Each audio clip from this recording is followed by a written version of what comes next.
anything. But shouts out to 8 Ball and G coming out of Memphis, and they had definitely had a definite influence in the Atlanta hip hop scene for sure. Um, and I remember I was listening to it. I was telling my cousin, I was like, man, there's some crazy shit, man. Then of course 8 Ball had some other songs, Pimpin' My Own Rhyme, another one, Space Age Pimpin'. Of course, all the other hits from 8 Ball and G. Got another story for you. Same school, around 10th grade. No, my bad, it was 9th grade year before. Somewhere between 9th and 10th grade. Went to a school assembly. And I thought it was one of these regular school assemblies where we just go sit up there, hear the principal talk as usual, yap yap. And, which was pretty much it.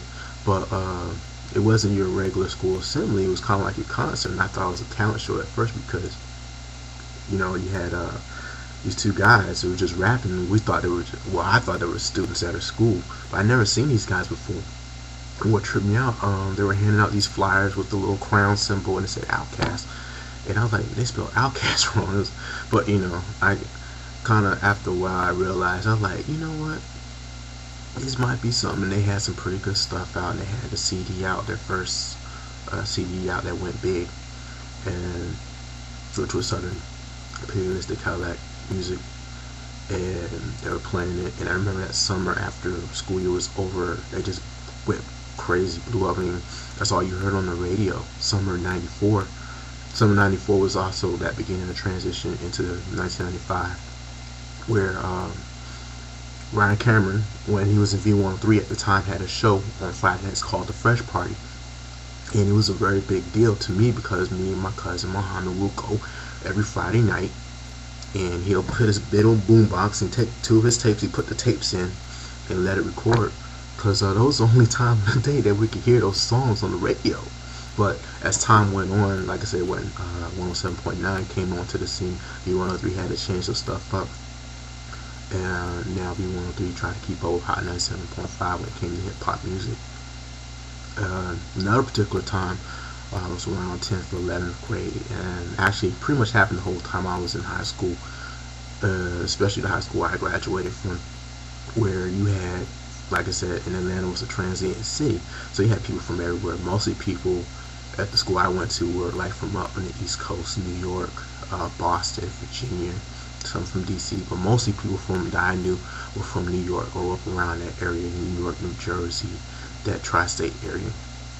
Went to school where I went to high school, and it was weird and ironic because you would go inside the school, and we had this main area called the Commons area. We eat lunch at it. Everybody congregates the majority of the day when it wasn't class, and you had these 4 large walls, and 2 of the large walls that was facing each other was always occupied either by what we called back then the Georgia folks or your down south folks.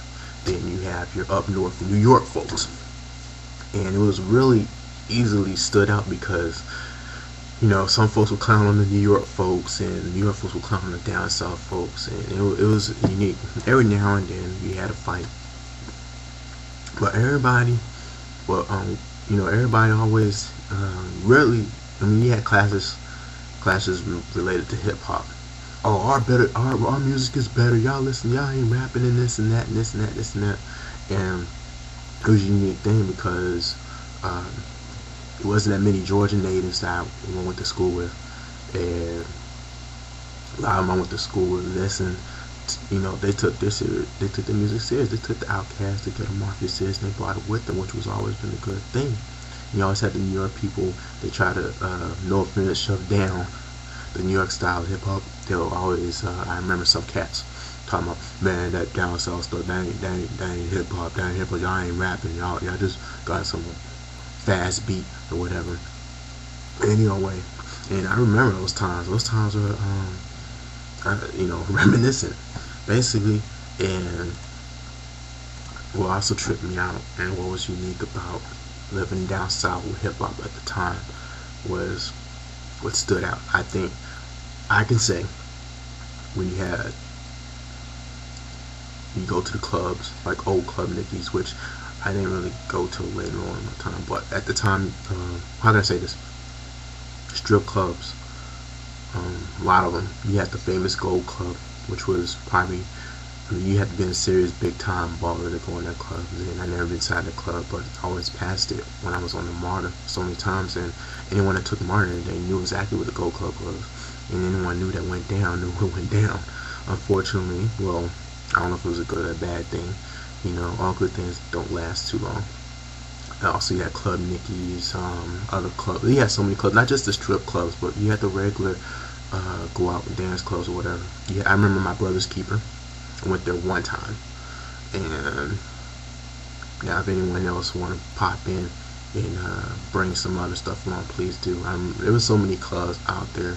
I remember Club Gate especially because, like I said, I grew up on the east side, and Club Gate was in off Decatur, off of Memorial and Columbia Drive, actually off Columbia Drive, and that was a trip too.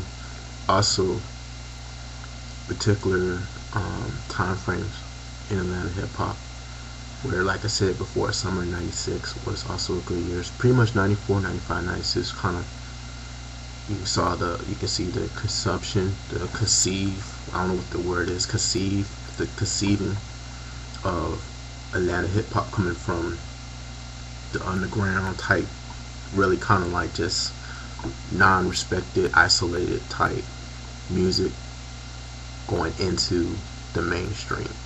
And what was weird about that, because you had record labels like LaFace, JD's, So Def was down there for a long time, and not to forget the Nana Bad Creation and Crisscross, those rap groups that were out before 92, 93, around that time. That's when they really first came out and pretty much put Atlanta on the map on MTV type deal anyway. You can't forget those, as much as its effect now, but really those were pretty much pioneers for the city of Atlanta, and city of Atlanta or in South,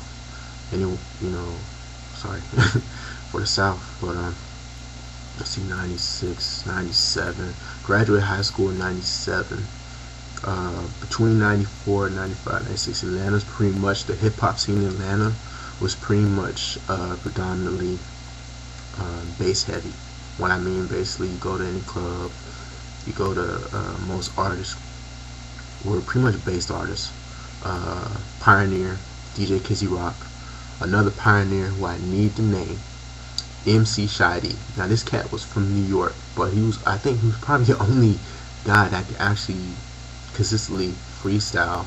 He probably was freestyle. I don't know, he sounded like he freestyled every time a bass beat came on. He could actually rhyme it legitimately. And of course you had Uncle Luke. Everybody loved Luke. DJ Kizzy Rock, So was Death Bass All Stars. Actually, that was probably one of the first major bass tracks coming out of Social Death that put Atlanta on the map as a bass, with the bass music and stuff. But pretty much bass music came to prominence in Atlanta, and I'm pretty sure at other cities, but I can just say for Atlanta because I grew up there.